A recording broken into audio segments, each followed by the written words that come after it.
All rise. Voulez-vous lever?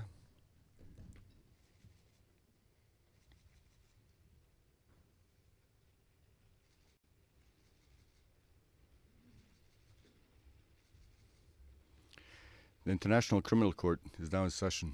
L'audience de la Cour pénale internationale est ouverte.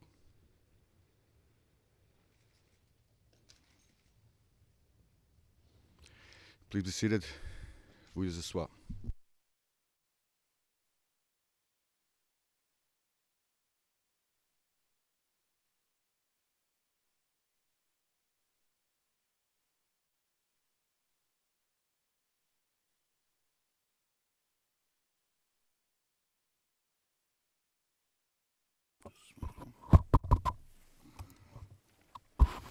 Does it works? Good morning. Would the court officer please call the case? Good morning, Mr. President, Your Honors. Situation in the Islamic Republic of Afghanistan. Situation reference ICC 0217. And for the record, we are in open session. Thank you very much. I will now ask the participants to briefly, please, to introduce themselves to the record. I will start with the Office of the Prosecutor. Please, take the floor. Good morning, Your Honors. It's Fabricio Guariglia, Director of Prosecutions, and appearing with me today are Ms. Helen Brady, Senior Appeals Counsel, Ms. Matt Cross, Appeals Counsel, Mr. Matteo Costi, Appeals Counsel, and Mr. Manoj Sachdeva, Trial Lawyer. Thank you very much. The legal representatives of the appealing victims, beginning with the group and the first row on my left, please proceed. Good morning, Your Honours. We've been referred to as LRV1. My name is Fergal Gaynor, and I appear with Nada Kiswanson. Thank you very much. Thank you. And the LRV2. Good morning, Your Honours.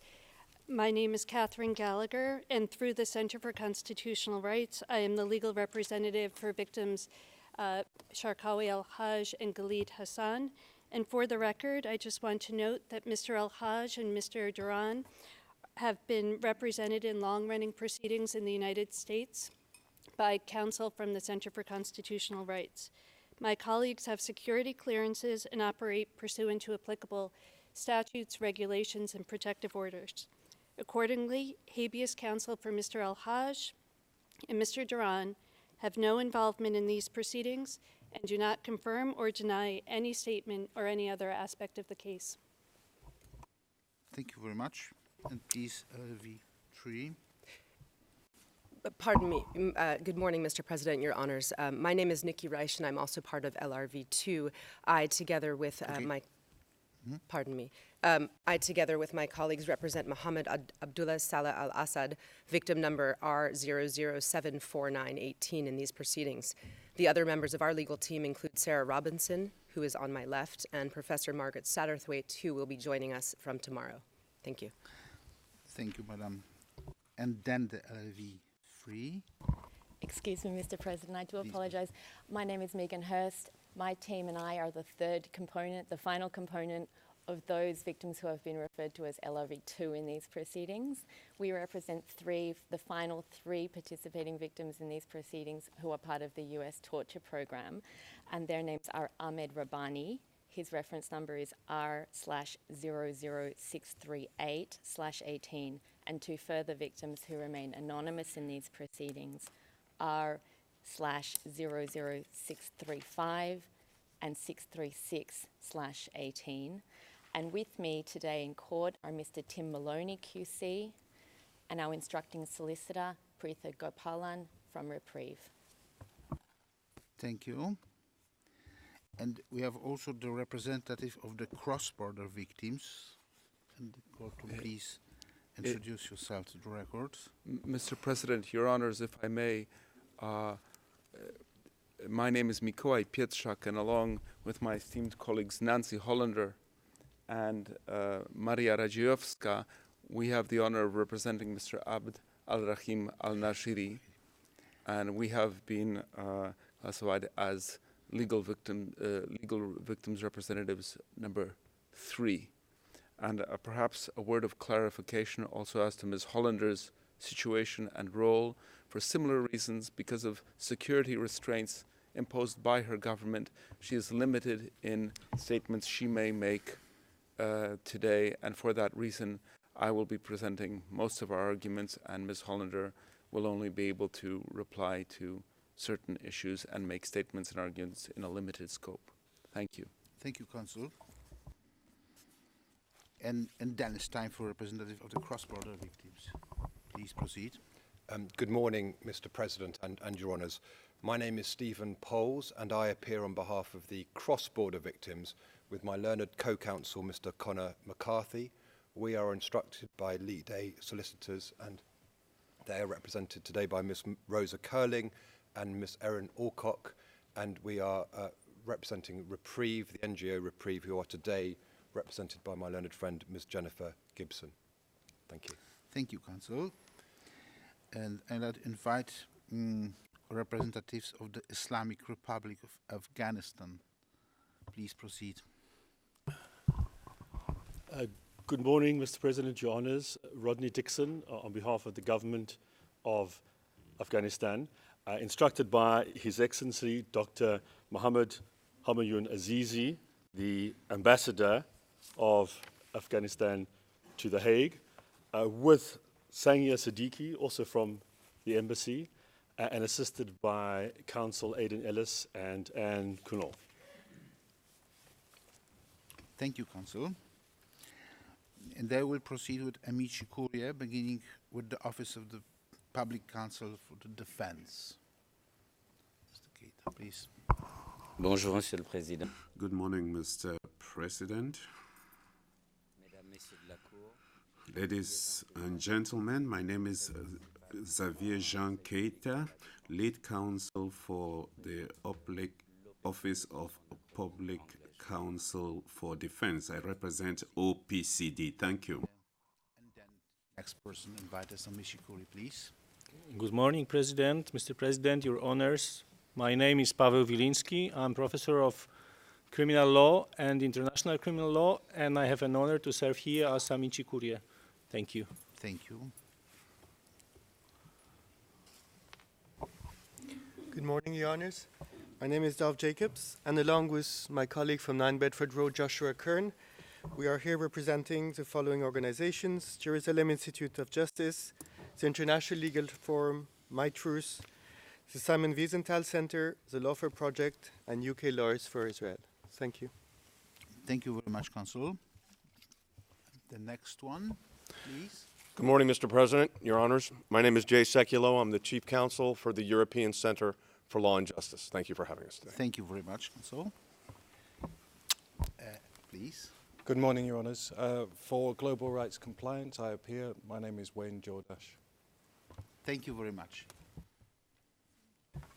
Good morning, Mr. President. Good morning, Your Honors. My name is Nima Milaninia, here on behalf of 17 human rights organizations who work in Afghanistan. Thank you very much. Yes, thank you. And you in the second row, you are still not present at the court. Good morning, Your Honors. It's a pleasure to be here. My name is Hannah Gary, and I am clinical professor of law at University of Southern California, appearing as amicus curiae on behalf of the former UN Special Rapporteurs, Juan Mendez, Pablo de Greff, and Manfred Nowak. Thank you. Thank you very much. And then it's time for Office of the Public Counsel of Victims. Good morning, Mr. President, Your Honors. For the Office of Public Counsel for Victims appearing today, Ms. Sara Pelé, Counsel, Ms. Anna Bonini, Legal Officer, and myself, Paulina Masida, Principal Counsel. Thank you, Madam Masida.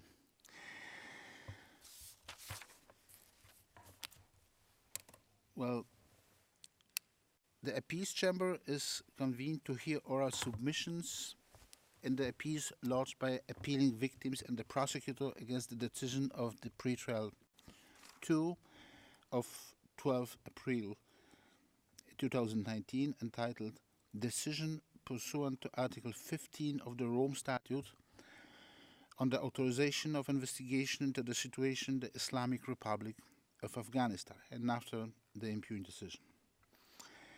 I am the presiding judge in these proceedings. My name is Piotr Hofmański. On my right are Judge Howard Morrison and Judge Solomi Balungi-Bosa. On my left are Judge Luz de Carmen Ibanez Carranza and Judge Kimberly Prost.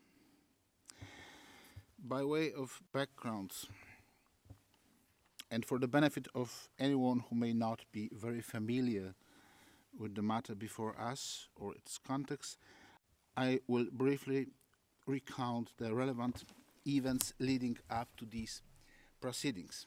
On 30th October 2017, the prosecutor informed the presidency of her decision to request judicial authorization to commence investigation into the situation in Afghanistan. On 3rd November 2017, the situation was assigned by the presidency to the pretrial chamber 3.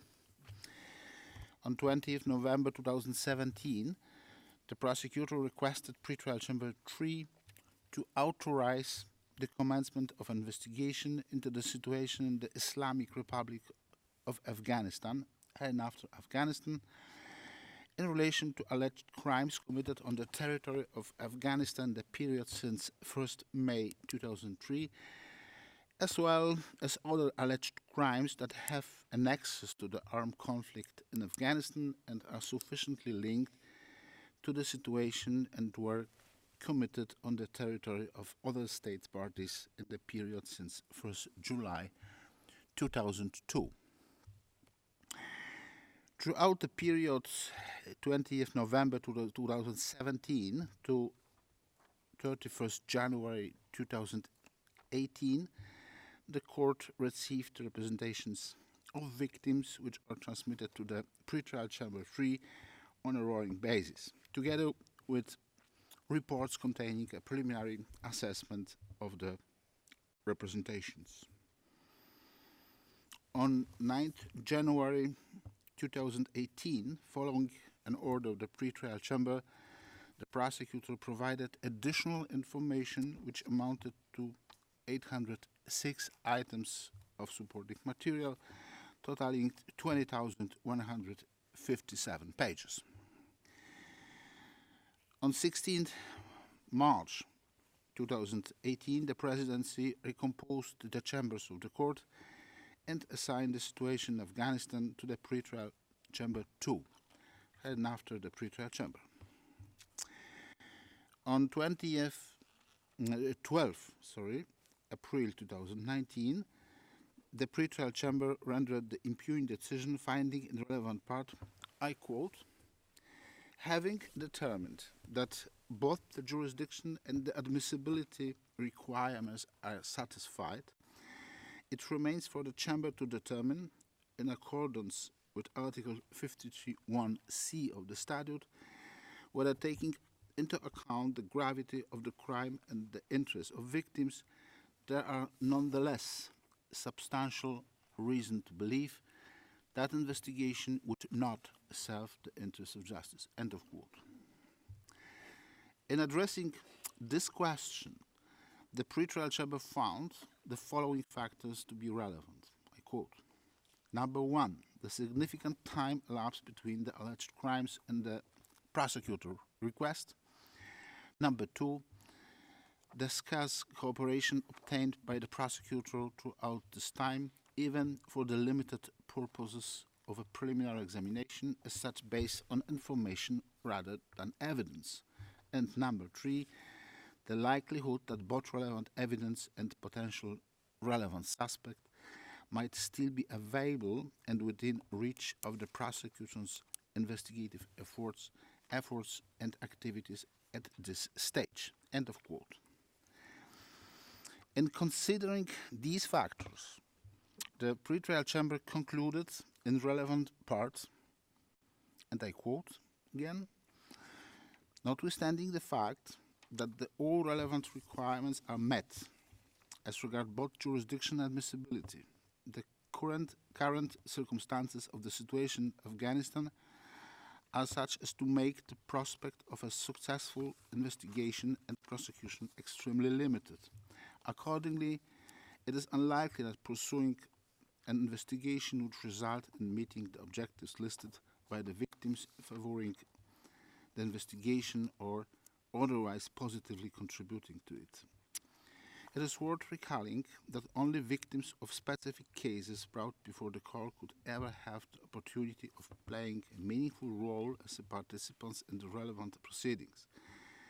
In the absence of any such case, this meaningful role will never materialize in spite of the investigation having been authorized. Victims' expectations will not be beyond little more than aspirations. This, far from honoring the victim's wishes and aspirations that justice be done, would result in creating frustration and possibly hostility vis-à-vis the court, and therefore negatively impact its very ability to pursue credibility, the objectives it was created to serve. End quote. On 7th June 2019, the prosecutor filed a request for leave to appeal the impugned decision. On 10th June 2019, the legal representatives of 82 victims and 2 organizations had made Article 15 free representations before the pretrial chamber, hereinafter LRV 1. Also requested leave to appeal the impugned decision. On or about the same day, LRV1 and the legal representatives of 6 other victims, hereinafter LRV2, and of an individual victim, hereinafter LRV3, filed notices of appeal against the impugned decision directly before the appeals chamber. On 17 September 2019, the pretrial chamber, by majority, Judge Mindua dissenting, rejected the victim's request for leave to appeal and partially granted the prosecutor's request with respect to the following issues. Number 1, whether Articles 15.4 and 53.1c require or even permit a pretrial chamber to make a positive determination to the effect that investigations would be in the interest of justice. Number 2, whether the pretrial chamber properly exercised its discretion in the factors it took into account in assessing the interests of justice, and whether it properly appreciated those factors. On 30th September 2019, the prosecutor filed her appeals brief. On or about 1st October 2019, the legal representatives of victims filed their respective appeals briefs. On 27 December 2019, the appeals chamber issued an order scheduling a hearing today and over the next 2 days, and invited the appealing victims, the Office of the Prosecutor and the Office of the Public Counsel for Victims to participate at the hearing. In addition, interested states, professors of criminal law and or international law, as well as organizations with specific legal expertise in human rights were invited to express their interest in participating in these proceedings as amici curiae. In this regard, the appeals chamber received 15 expressions of interest and permitted the amici to choose to appear and participate at the hearing or to file written submissions. Later, the Office of Public Counsel for the Defense was also permitted to participate as amici. The victims located in Pakistan, who have allegedly been affected by drone strike launched from Afghanistan and whose position was not included in the prosecutor's request for authorization of investigation, and after the cross-border victims, were permitted to participate in these proceedings under Rule 93 of the rules. On 26 November 2019, Afghanistan were permitted to make written submissions and to be present at the hearing. Turning now to the conduct of these proceedings, it is recalled that on 22 November 2019, the appeals chamber issued a decision on the conduct of the proceedings in which it set out questions by which participants should be guided in making their submissions. The submissions must nevertheless be confined to these issues being raised on appeal. The appeals chamber underlines that the amici curiae are not required to address these questions making the submissions. The order also indicated the time allocation that each participant would have to make the submissions. The proceedings will thus be conducted in accordance with that schedule, and the time allocated must be respected by each participant, regardless of interruptions by questions from the bench. The court officer will monitoring the time and will indicate to the participants 5 minutes before the end of the allocated time. While some of the participants present in the courtroom today are quite familiar with the procedure to be followed during our hearings, some may be appearing for the first time. It is necessary, therefore, to go over some of the rules that participants are expected to follow. First, participants are urged to avoid repetition of arguments already made in the filings.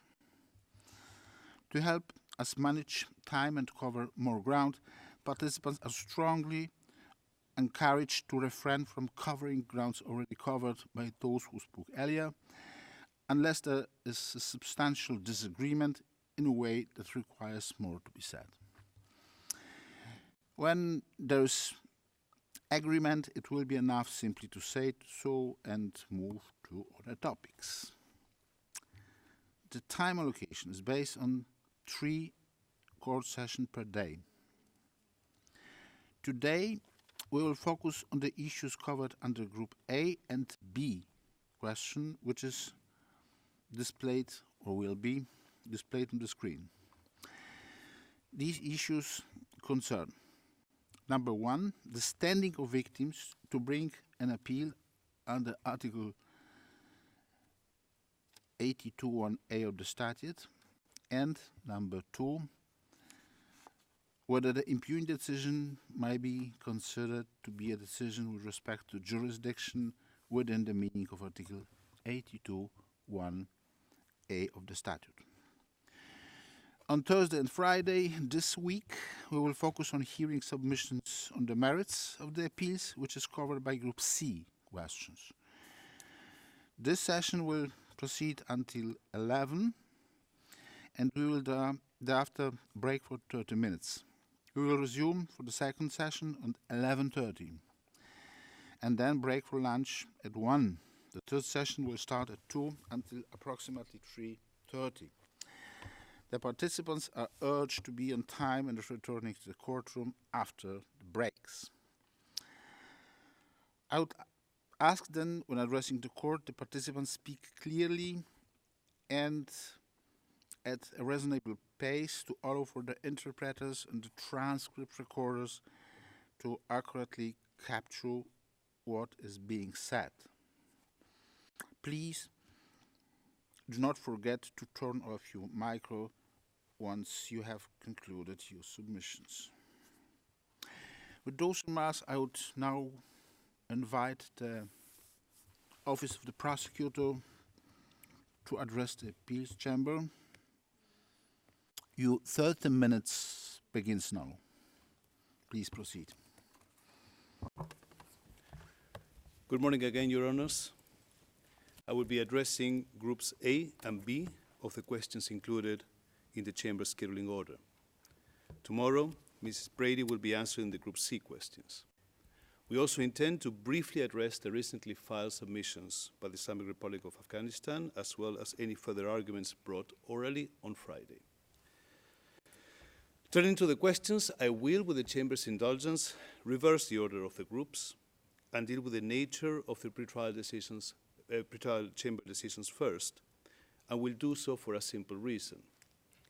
If Article 82(1)(a) does not apply to the pretrial chamber's ruling, then the question of victim standing to bring an appeal does not even arise. Before I start, however, and in line with the introductory words of Your Honor Joseph Hofmansky, I would like to emphasize that the merits of this appeal concern a narrow and tangible issue, namely, whether the pretrial chamber erred in its interpretation of the interest of justice limb in Article 53(1)(c). We shall explore those matters tomorrow and on Friday. Today, however, we shall be addressing two technical points of appellate procedure under Article 82(1)(a) of the statute. While these are important, they are not essential to this appeal, since the appeals chamber is in any event seized of our own appeal under Article 82(1)d, addressing all the same issues. We would like to stress that the prosecution welcomes and supports the victim's active participation in this and other proceedings before the court. This right is guaranteed by the statute in various places, like Articles 68(3), 15(3), and 19(3), and is entirely distinct from the technical question of standing to appeal. The prosecution recognizes that in the context of these proceedings, where we and most participants agree on the merits, the question could be asked as to whether it was really necessary that we maintain a firm, however respectfully, line on the technical matters that we discussed today. But in our submission, it is. This is because we regard the existing law on standing to appeal as essential in maintaining the fair and expeditious conduct of the court's proceedings.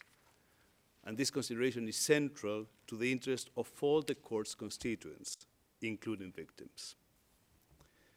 And for example, we have already been reminded in the application from the Jerusalem Institute of Justice and others to participate in this hearing, that in addition to victims, other persons and entities may also very much regard themselves as interested parties in Article 15 proceedings of the court, including, but not limited to, states. But obviously, if every person or entity with an interest in the court's proceedings have the full body of procedural rights, then those proceedings might become unworkable. So the drafters of the statute had to come up with a scheme which would balance these considerations. And this balance was very carefully struck, mindful of the particular significance of victims' engagement with the court and other considerations. Indeed, the Rome negotiations had the benefit of a very rich exchange between different legal traditions with equally different views as to the scope of victims' rights in criminal proceedings. Both for reasons of practicality, but also of principle, we would urge Your Honors to be very cautious in disturbing this balance. We say it is unnecessary to do so, for the reasons I will briefly outline in a moment. But we also say with the greatest respect that it would be unwise.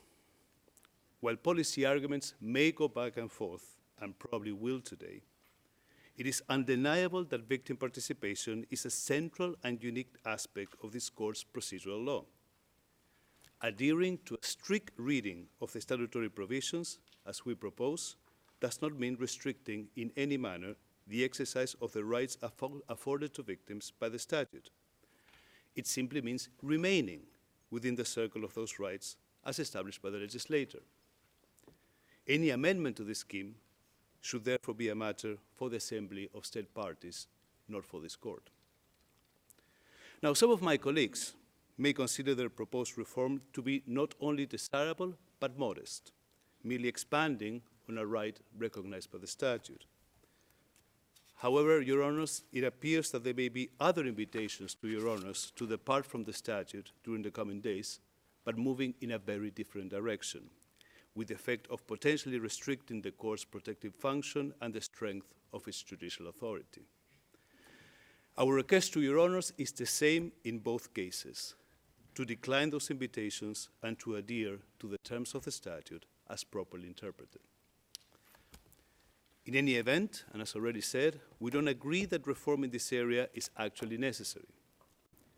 In our respectful view, victims are welcome and vital participants in the court's proceedings, but they do not have general standing to appeal, and they do not need it. Where they do have it and do need it, then the statute says so, as in the context of Article 82(4) concerning reparations. The ordinary position, however, is set out in Articles 15.3, 19.3, and 68.3, which we say are materially similar, and which allow victims to make representations on matters of substance. Indeed, for the purposes of Article 15.3 and 19.3, the statute is clear that victims may always make representations on these matters if they so choose. At the same time, however, these provisions do not grant further procedural rights to victims, such as standing to appeal. This compromise may be unique, but it makes sense given the additional complexity, time, and expense that would be entailed if all participants were treated as parties. For example, as we have seen in this situation, our colleagues thought it appropriate to trigger one mechanism for appeal, while we in the prosecution triggered another. We all acted with good intentions, but the fact remains that two chambers of the court were seized of the same matter at the same time. This was unnecessary work for at least one chamber. Moreover, since a broad approach has to be taken in qualifying individuals as victims for the purposes of making representations under Article 15.3, because at this stage the situation is defined by broad parameters, there may be a significant risk that the court's proceedings could be overwhelmed if all these persons were in a position to exercise the procedural rights of a party. And further, and for obvious reasons, eligible victims under Article 15.3 may be quite diverse and have a wide range of views, interests, and objectives. It cannot be assumed that all these interests will be mutually compatible or necessarily consistent with the statute or the mandate of the court. Nor in our submission is there any good reason to distinguish Article 15 proceedings from the various other proceedings before the court in relation to the regime of victim participation. This is a very early stage of the proceedings, prior to any investigation, where in many national systems there wouldn't be any proceedings at all. Indeed, at this stage, and as Ms. Brady will discuss tomorrow, the prosecution has only selected examples of some of the incidents which might form part of its investigation. But many other interests in which victims might have an interest will be known only to the prosecutor. It must be implicit in the system that the prosecutor is trusted to manage all aspects of the proceedings at this stage. And indeed, since the prosecutor was plainly and deliberately granted exclusive competence to seize the pretrial chamber of an Article 15, paragraph 3 request, it might even seem obvious that she has exclusive standing to appeal the resulting decision under Article 15, paragraph 4. And there is no doubt that the prosecutor will take this action where appropriate. That is exactly what she did in this situation. In doing so, she is, of course, mindful of considerations, including the victim's interest, and will act accordingly. Now, turning to Your Honor's particular questions, and starting with question BA, in relation to whether the impugned decision can be said to be a decision with respect to jurisdiction. Our short answer, Your Honor, is no. And we do not take this position lightly, since, of course, we could have our own interest in seeking to rely on Article 82(1)(a in appropriate circumstances. But where the court appears to have adopted consistent jurisprudence on a topic, such as this one, it should ordinarily be followed.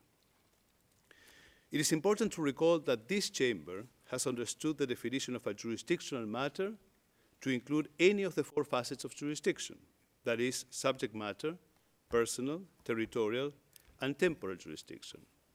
Your Honors can see authorities from as early as 2006 in reference 1 of our reference list.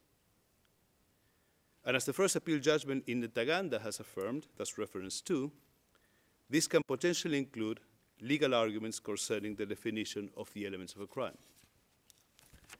But crucially, it is not sufficient that a decision merely considers or refers to matters which might be described as jurisdictional. It is also required that the operative part of the decision relates to that jurisdictional matter.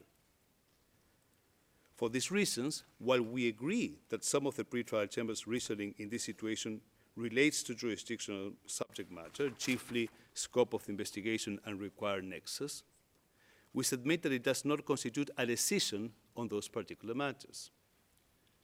Specifically, Your Honors, the pretrial chamber determined that the prosecutor may not initiate an investigation into the alleged crimes in this situation because of its own assessment of the interest of justice, which is a matter of prosecutorial discretion, but not of jurisdiction. Quite to the contrary, the decision made positive findings on both jurisdiction and admissibility.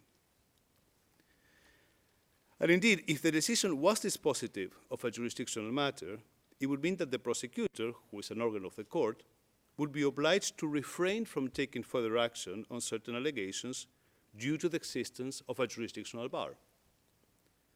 But on its own terms, the decision took the opposite view.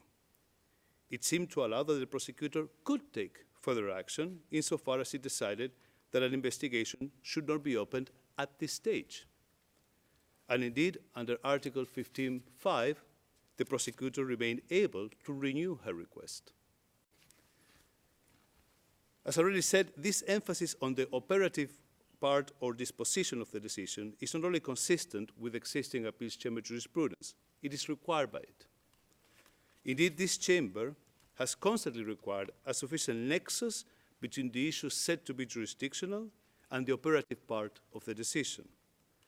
The exceptional and automatic right of interlocutory appeal in Article 82(1)(a) is only justified by the dispositive effect of the jurisdictional ruling. If there was a right to appeal a decision simply because its reasoning includes a reference to a jurisdictional matter, then the scope of Article 82(1)(a) would be unworkably broad. Now, we do acknowledge that in the second Comoros appeal judgment, Judge Eboyo Suji wrote a separate opinion which seemed to take a different approach to the traditional approach followed by the appeals chamber. And according to this approach, decisions with the potential to activate or not activate the judicial functions of the court are deemed to be jurisdictional in nature. While we wish to bring this view to Your Honor's attention, respectfully we submit that this position should not be followed. In particular, jurisdiction, for the purpose of Article 82(1)(a), cannot mean the competence of one organ of the court rather than another. If it did, for example, then the transition from one phase of proceedings to another, and from there from the competence of one organ or chamber to another organ or chamber, would be a jurisdictional matter. Thus, if a pretrial chamber declined to confirm a charge, and so prevented that charge from reaching the trial chamber, thereby restricting the latter's exercise of judicial functions, this would be a jurisdictional ruling. We doubt this to be correct. I now turn to question B.C., Your Honors, because it's directly linked to question A. And this question refers to the part of the impugned decision which limited the scope of the investigation to incidents specifically mentioned in the prosecutor's request, and whether this aspect of the decision could be considered to be jurisdictional in nature. And our response remains a negative one. Now, for the same reasons that I have just given, the fact that the pretrial chamber, as we submit, erred in assessing the scope of the investigation that might be authorized, does not transform the decision into a decision with respect to jurisdiction. To the contrary, Your Honors, even if the pretrial chamber did misunderstand the law on the scope of investigation, as we say it did, its actual ruling still concerned the interests of justice. For this reason, we do not understand the pretrial chamber to have actually ruled in a way which would restrict the jurisdiction of the court, either as matters presently stand or if an investigation was now authorized. Indeed, Your Honors, the scope of the prosecution investigation could not actually have been limited because the pretrial chamber did not authorize any investigation at all. Its view on the scope of the investigation was merely a step in its reasoning to that conclusion. Nor in any event did the pretrial chamber determine that the incidents which were not specifically mentioned in the prosecution's Article 15(3) request were outside the court's jurisdiction. It merely took the view, albeit erroneously, that they were not sufficiently encompassed by the Article 15(3) request as a matter of procedure. As such, even assuming that the majority was right in this regard, which of course we contest as Ms. Brady will address, the ruling will still not prevent the prosecution from bringing a further request under Article 15 with respect to these incidents, nor preclude the pretrial chamber from granting that request. None of this means that an Article 15.4 decision can never fall within the scope of Article 82.1a. We only say that the decision under appeal today does not. If a pretrial chamber rejected an Article 15.3 request on the basis that there was no jurisdiction ratione loci under Articles 12 and 53.1a, then that decision would be jurisdictional. Or if the pretrial chamber authorized an investigation but limited its parameters based on jurisdictional considerations, then that would also be jurisdictional. I turn now to question B, Your Honors. This refers to whether in interpreting the wording decision with respect to jurisdiction, would this wording include decisions making determinations on the preconditions to the exercise of the court's jurisdiction under Articles 12, or the exercise of the court's jurisdiction under Article 13 of the statute? And our answer here is yes, but only if the jurisdictional ruling forms part of the operative part of a decision, consistent with our answer to question A. In this context, we agree that matters such as the preconditions to the exercise of the court's jurisdiction under Articles 12 and 13 are indeed jurisdictional in the sense of Article 82.1a. Such matters may also arise under Articles 5 to 8 bis concerning subject matter jurisdiction, as the Appeals Chamber has previously ruled in Ntaganda. That's reference 3 in our reference list, Your Honors. Accordingly, we concur, as we stated in our brief, that the scope of Article 82.1a is not limited simply to proceedings under Articles 18 or 19. And this is consistent with the practice of the court. For example, in the DRC situation, reference 4, the Appeals Chamber allowed an appeal under Article 82.1a with regard to the warrant of arrest for Mr. Ntaganda, a matter arising under Article 58 of the statute, not Article 18 or 19. Likewise, when ruling on appeals under Article 82.1a and deeming those appeals to be inadmissible, the Appeals Chamber has looked objectively at the reasoning and disposition of the challenged decision and not simply excluded the appeal because it did not arise under Article 18 or 19. For example, the Appeals Chamber considered whether Article 82.1a could apply in the context of matters brought under Rule 103 or Article 95, this is the Gaddafi case in reference 5, Article 93, the Katanga case in reference 6, or Article 53, Comoros, reference 7. And it is precisely because a variety of legal issues may be said to be jurisdictional in nature that it is important to maintain the requirement for the operative part of the decision to rule on that jurisdictional issue in order to trigger Article 82.1a. Otherwise, the Appeals Chamber may be directly seized of a wide variety of interlocutory appeals. In conclusion, Your Honors, while we agree that jurisdictional matters are addressed in the pretrial chamber's decision, we do not agree that the operative part of the decision, that part which is dispositive, address those jurisdictional matters. And it is for that reason that we did not consider that Article 82.1a applied to this situation. Now, I will turn now to Group A of Your Honor's questions regarding standing. And your first question in this group, question A, is whether victims should be considered parties in the proceedings under Article 15 in comparison to other phases of the criminal proceedings. And our answer, Your Honors, here is no. While victims are expressly given a right to participate in Article 15 proceedings, this does not convert them in parties. And indeed, with the exception of reparation proceedings, owing to their special nature, it is well accepted that the statute provides for a general approach to victim participation, which ensures that they have full opportunity to address relevant substantive issues before the court, but does not impose on them the rights or the obligations of the parties. This holds true for criminal trials and appeals, which are the main judicial proceedings of this court. It therefore stands to reason that the same principle would also apply in those proceedings where, by virtue of their limited and more preliminary nature, the concrete interests of particular victims will not yet be manifest, such as even before the prosecution has begun its investigation. And indeed, Your Honors, there is simply nothing to support the view that the drafters of the statute conceived proceedings under Article 15.3 or 19.3 as establishing broader participatory rights for victims than under the statute more generally, such as under Article 68.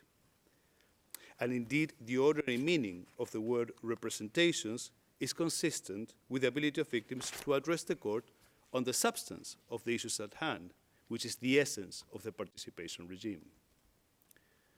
This is contrasted with the status of the prosecutor, who has exclusive right under Article 15.3 to seize the pretrial chamber, based on her own independent preliminary examination. It is consistent with this exclusive right, as already said, that the prosecutor also has exclusive right of appeal. But the statute also makes clear, in provisions such as Articles 42, 54, and 68, that while independent, the prosecutor must be mindful of the interests of victims at all times. And the Office of the Prosecutor itself has given effect to this principle in its own internal procedures, such as its victim participation policy from 2010 and its regulations of the Office of the Prosecutor, like Regulations 16, 37, and 52. For all these reasons, victims should be afforded the same status for the purpose of Article 15 as they enjoy for all other proceedings before the court, with the exception of reparation proceedings. That is to say that while they do not have the procedural rights of the parties, their participation on substantive matters is a right afforded to them by the statute, and its exercise is to be welcomed and supported at all times.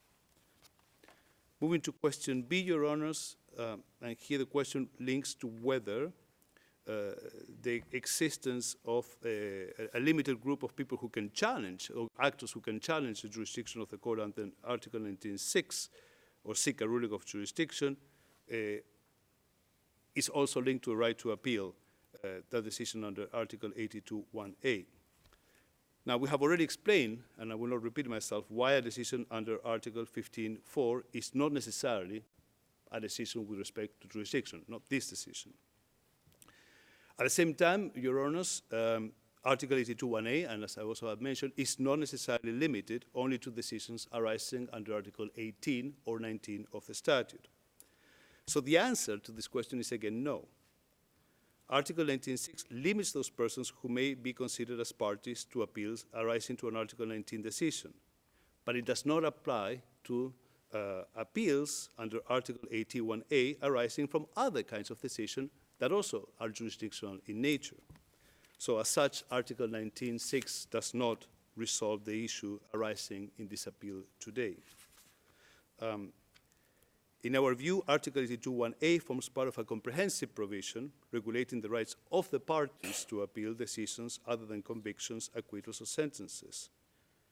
Victims, as already said, do not fall within the parameters of the 10 parties and therefore cannot invoke this provision. Article 19.3 defines the circle of potential actors who may lodge challenges to the jurisdiction of the court or the admissibility of a particular matter. And this includes a state that claims to have jurisdiction over a case or a state from which acceptance of jurisdiction is required under Article 12. And Article 19.6 makes clear that these actors may appeal such decisions, which would fall under Article 82.1a. So Article 19.6 is therefore lex specialis to Article 82.1 in the sense of defining these actors as parties for the purpose of such appeals under Article 82.1a. Excuse me, Counsel, you have 5 minutes left. But for obvious reasons, Article 19.6 has no effect on appeals under Article 82.1a, but which do not originate in Article 19 proceedings. Turning to question AC, Your Honors, the question here is whether the right to make representations under Article 15.3 entitled victims to appeal a decision under Article 15.4 of the statute.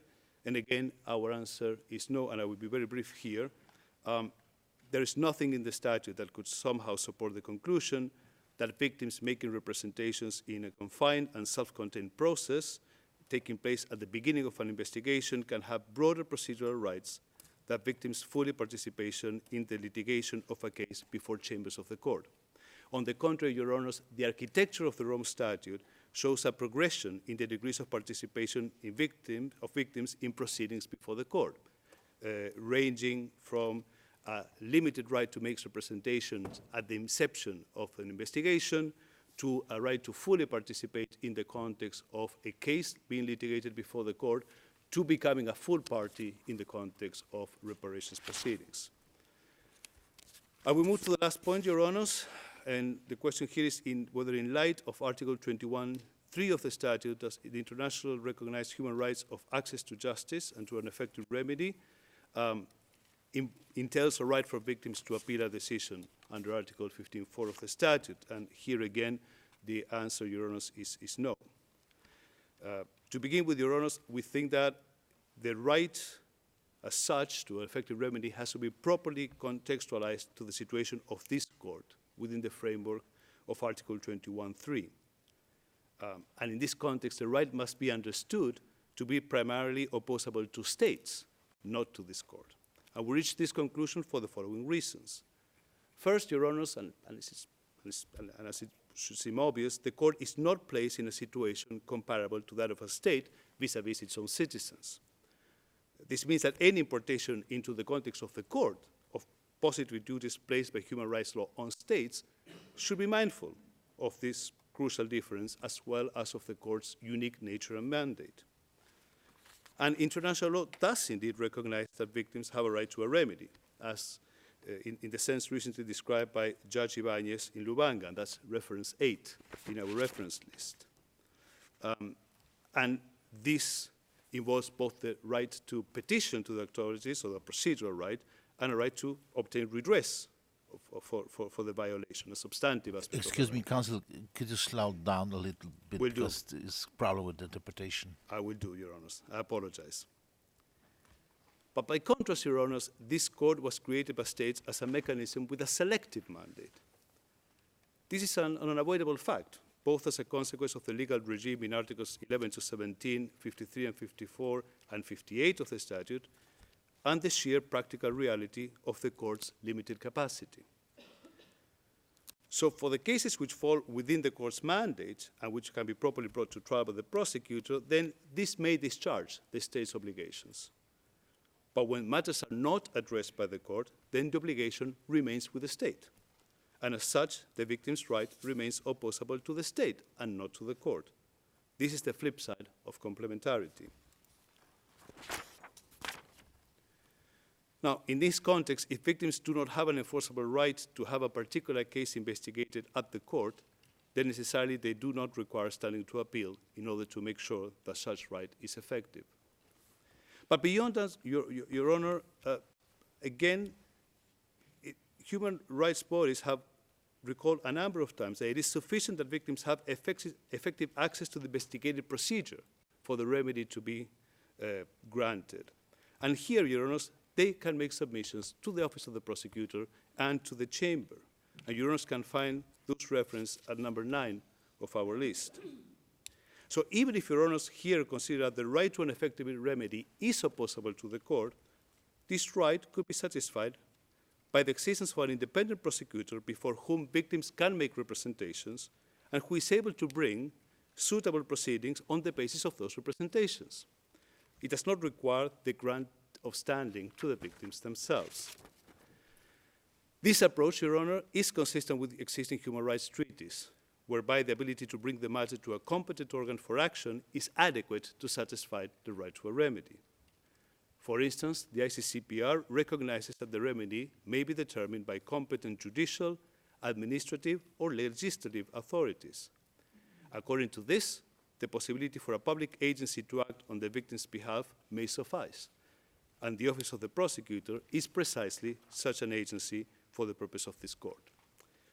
The same goes for the European Convention, which requires a remedy before a national authority, and the African Charter, which requires recourse before a competent national organ. Your Honor, this concludes my submissions for this morning. I apologize for the speed.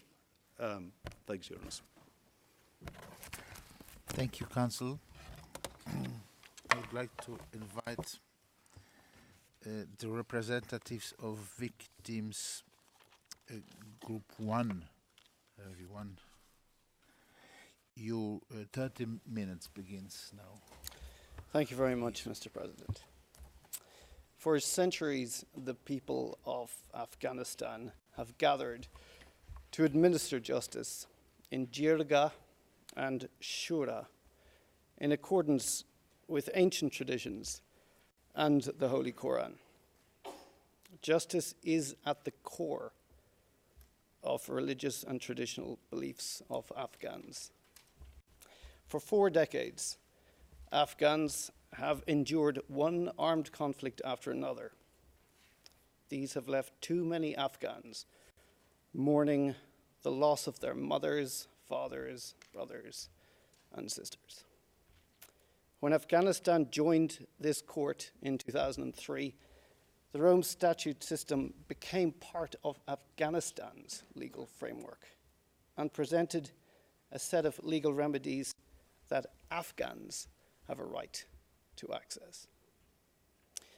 Today, after a preliminary examination that lasted 11 years, followed by 17 months during which the pretrial chamber considered the prosecutor's request to start an investigation, the court is holding its first hearing on the Afghanistan situation.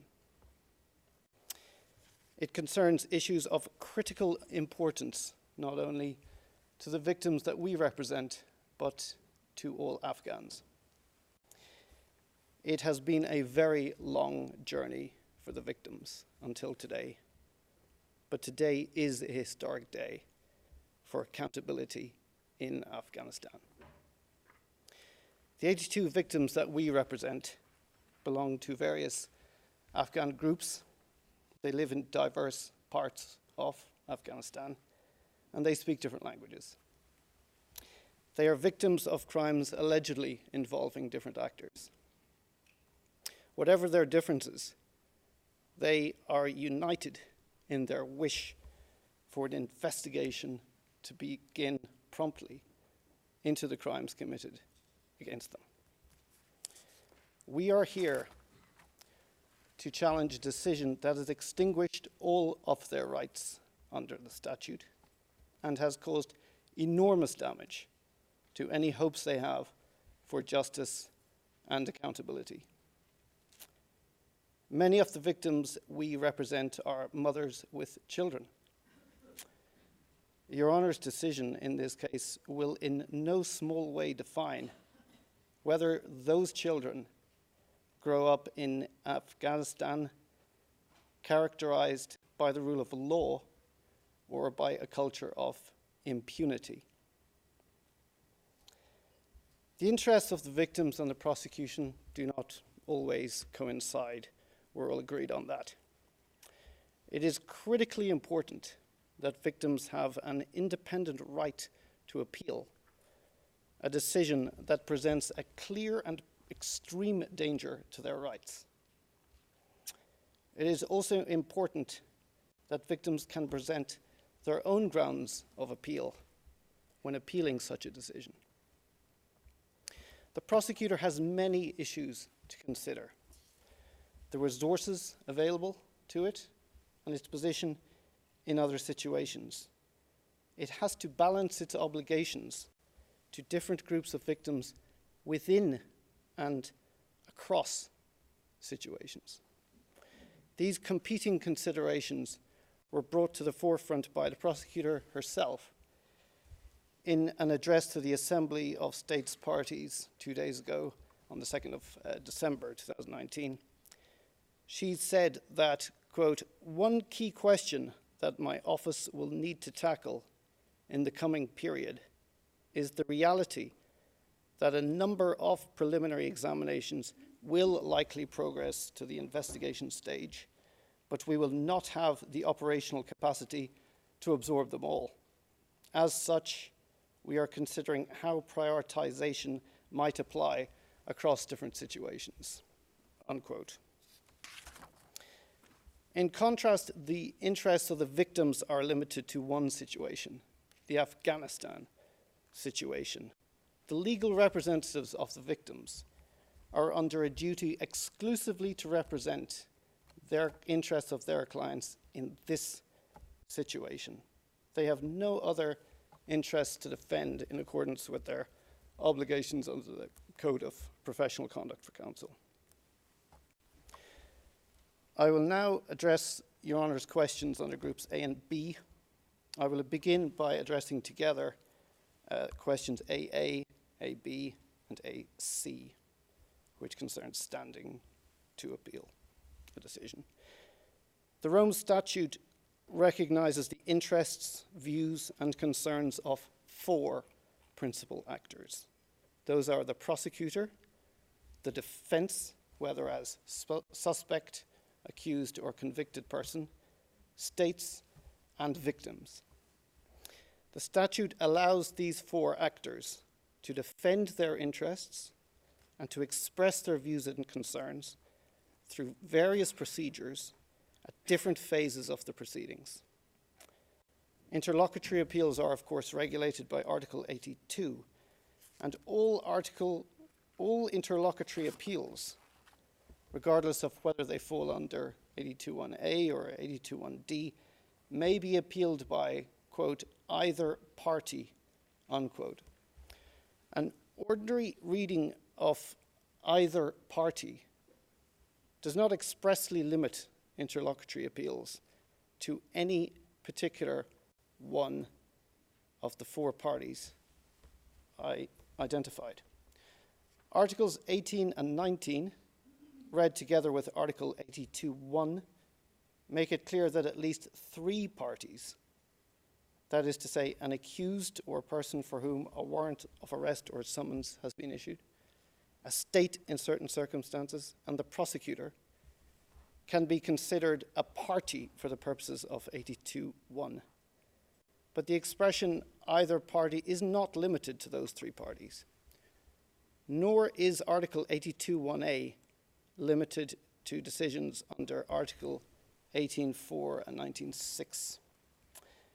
The Trifter commentary recognizes that, quote, other decisions that are potentially appealable under Article 82.1a include, for example, those under Article 15.4, close quote.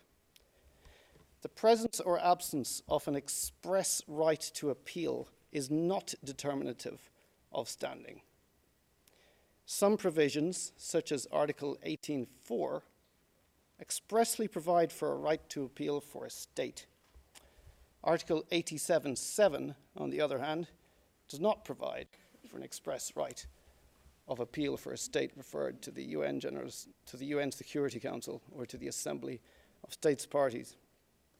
But nevertheless, in the al-Bashir case, Jordan appealed an 87.7 decision on the basis of Article 82.1d, and the appeals chamber quite properly, if I may say so, considered the merits of that appeal.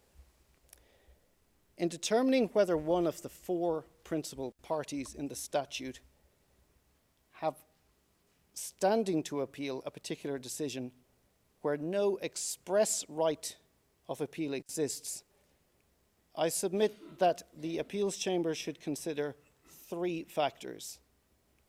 First, whether the statute recognizes the participation of the applicant at that stage of the criminal proceedings.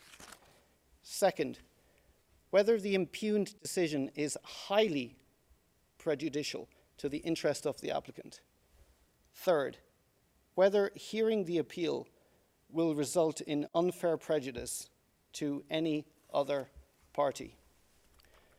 All 3 of those requirements are satisfied here.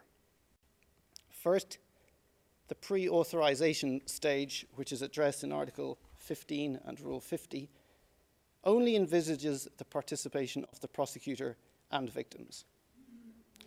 The Appeals Chamber recognized in its decision of the 24th of October 2019 in this situation that Rule 53, quote, highlights the importance of victim participation in the procedure for authorization of investigation, close quote.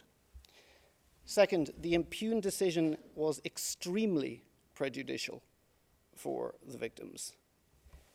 A decision denying authorization affects every victim of every crime, of every potential case arising out of the situation.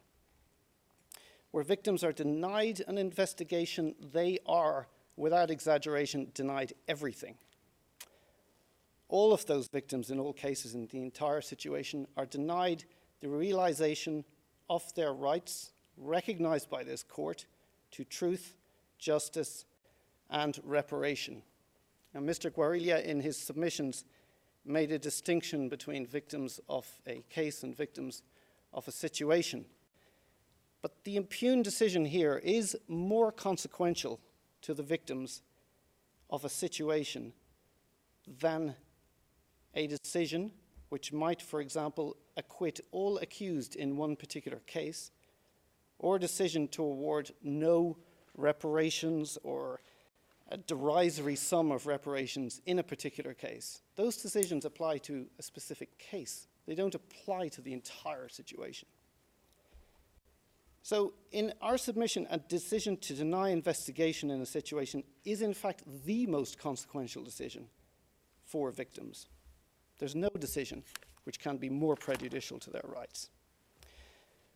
Third, there is no unfair prejudice to any other party should the appeals chamber recognize the standing of victims. In particular, there's no unfair prejudice to the prosecution. The prosecution's submissions concerning its floodgates argument have no merit. In its 22nd October response to the appeals by the victims, and again today, we've heard the prosecution refer to the possibility of NGOs, states which don't have an interest in the proceedings, potentially even members of the public with a grievance against a decision of a pre-trial chamber coming along and clogging up the appeals system and wasting Your Honour's time. That is simply an entirely overstated and misconceived argument. The prosecution itself, in its 2019 to 2021 strategic plan, has restated its position that, quote, under the Rome Statute, victims are actors of international justice rather than its passive subjects, close quote. They fully meet all requirements of a test for standing which the prosecution itself asked the appeals chamber to consider. And I refer to our submissions on this point in our 29 November 2019 response to the amici curiae. The victims are not strangers to these proceedings, nor do they suggest that strangers to the proceedings be allowed to appeal as of right or indeed at all. Your Honours, I turn now to question A.D. In this question, Your Honours referred to the fact that victims have an internationally recognised right to an effective remedy and access to justice under Article 21.3. You've asked if this includes a right to appeal the impugned decision. And we say, yes, it does. The appeals chamber, Your Honours, are required by Article 21.3 to interpret and apply every article of the statute, including 82.1a, in accordance with the rights which Your Honours identified. The victims here would very well pursue another remedy if they had one. They don't have one. Over the course of its 11-year preliminary examination, it became clear to the prosecutor that states in a position to exercise jurisdiction are either unwilling or unable to do so. The pre-trial chamber reached the same conclusion. We submit they were right about that. The recent submissions presented by the government of the Islamic Republic of Afghanistan show only that it remains unable to effectively investigate or prosecute. This applies even if Your Honours accept that it is willing to do so, which is an open question. The only jurisdiction in the world, without exaggeration, that can offer the victims a prompt and impartial investigation into the brutal crimes committed against them is this court. The only way the victims can exercise the right to an effective remedy is to appeal the impugned decision. I'd like to address very briefly a point raised by my learned friend, Mr. Guarilla, that however desirable victim standing might be, we need to leave that up to the Assembly of States parties. And I would suggest that that is not well-founded, and it is not consistent with the purposive approach which this appeals chamber has taken to the statute. Your Honours, not necessarily this bench, but the appeals chamber has interpreted the statute purposively on many cases. The no case to answer procedure appears nowhere in the statute or rules of procedure and evidence, and yet it now exists at this court. The duty to be present at trial is absolutely clear in the statute, and yet it has been recognized in Ruto that an accused can actually be absent for very large portions of his or her trial. The lack of ability to issue a binding order to a witness to appear to testify was one of the great weaknesses of the Rome Statute, and the appeals chamber cured that weakness. And it also cured the absence of a duty on a state to ensure that a witness appears to testify. The stay of proceedings which arose in Lubanga proceedings, that doesn't appear in the statute either. So there are many cases where this appeals chamber has upheld purposive interpretations of the statute. The statute is a living document, like the European Convention on Human Rights, and it should be interpreted as a living document intended to provide realization of the rights of those of the victims. Now, Your Honours, I want to turn now to the questions on jurisdiction. In response to question BA, the answer we submit is yes. There's no binding jurisprudence, obviously, on the question of whether a decision to deny investigation is a decision with respect to jurisdiction. The closest we have are some decisions which are essentially decisions about admissibility. The appeals chamber's decision in the Kenya situation emphasizes that the right to appeal a decision on jurisdiction or admissibility is intended to be limited to rulings specifically on the jurisdiction of the court or the admissibility of the case. The appeals chamber also cautions that it's not sufficient that there is an indirect or tangential link between the underlying decision and questions of jurisdiction. Now here, the trial chamber made determinations specifically on the jurisdiction of the court. The link between the underlying decision and these questions of jurisdiction is not indirect, it is not tangential, it is direct. This is for three reasons. First, the decision deprives this court of the possibility to exercise jurisdiction over any cases which might arise in the Afghanistan situation.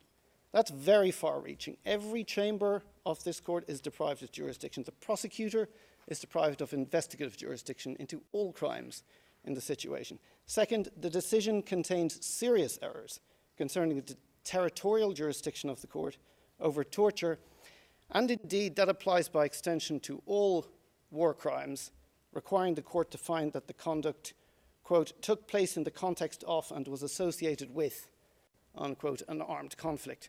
And that applies, of course, to every war crime in Article 8.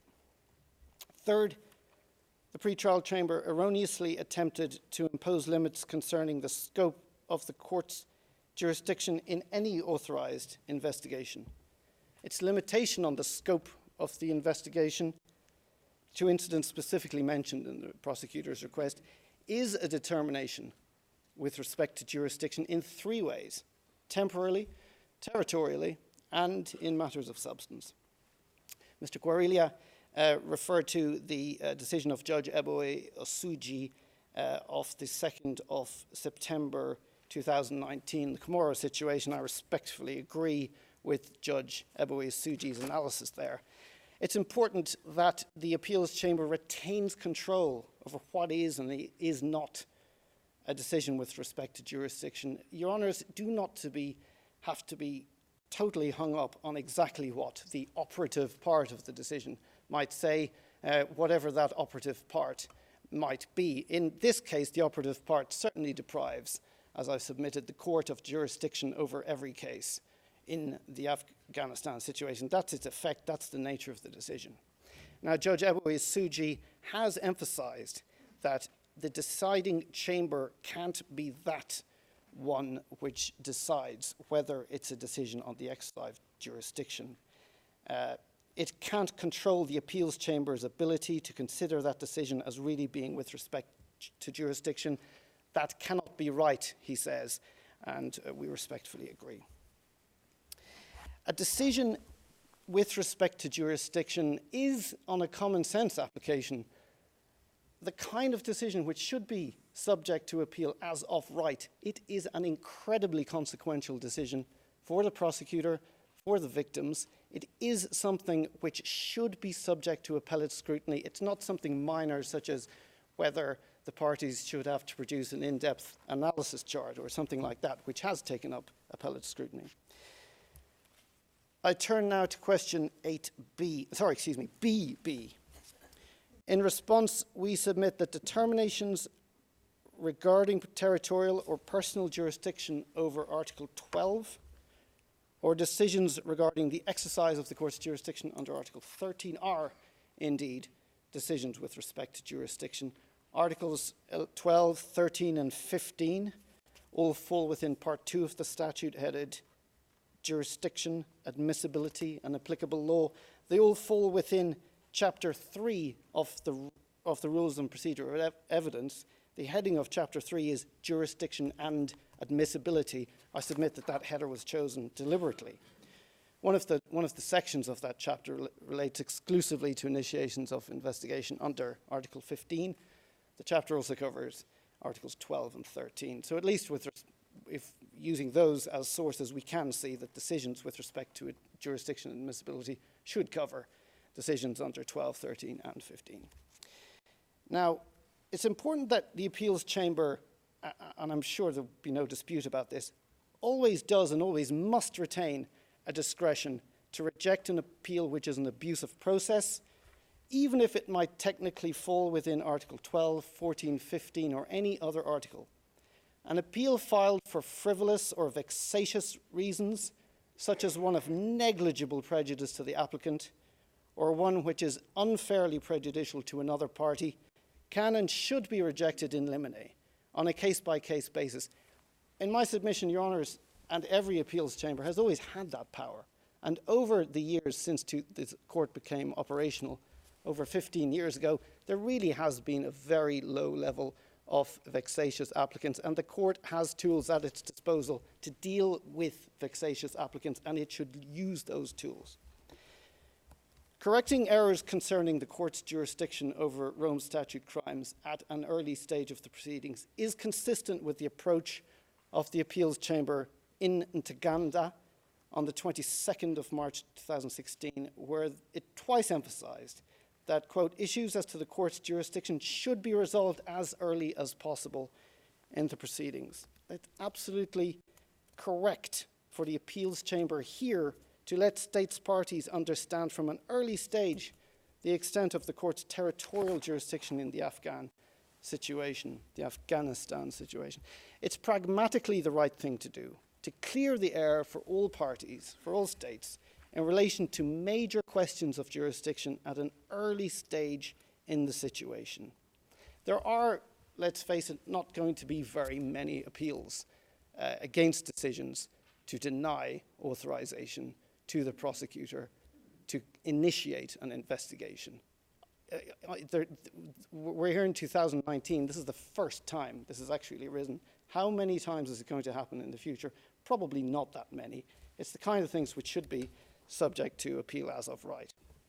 It would be a tremendous error to limit appeals on jurisdiction to decisions in relation to Articles 18 and 19 only. I turn now to question B.C.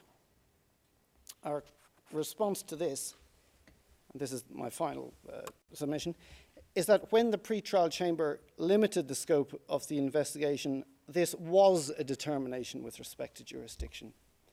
Each Article 15.4 authorization decision is required to examine jurisdiction in two ways. First, it's required to examine the court's temporal, territorial, and substantive jurisdiction over the alleged crimes. The admissibility of the situation is another analysis. And then second, it has to re-enter the jurisdictional debate and satisfy itself that it is ordering an investigation on suitable temporal, territorial, and substantial jurisdictional areas. Excuse me, Counsel, you have 5 minutes left. Thank you very much indeed.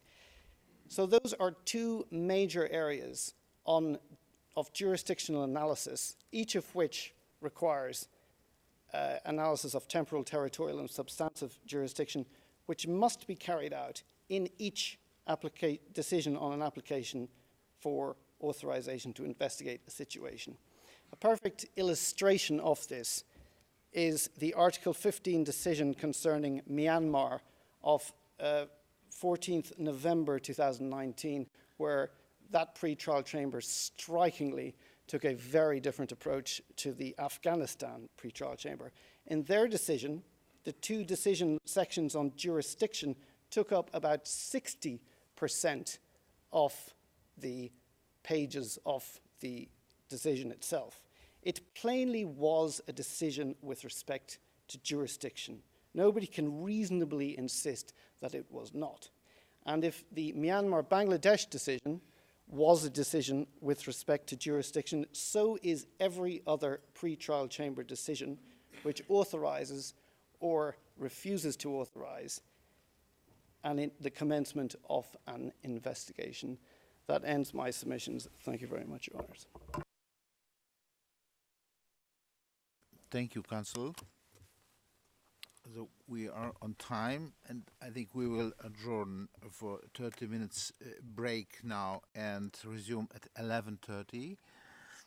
Which time will be here from the Council, from the legal representatives of Victims Group 3. As I understand, there are 3 teams representing LRV 2, and councils, you can, of course, share time allocated to you.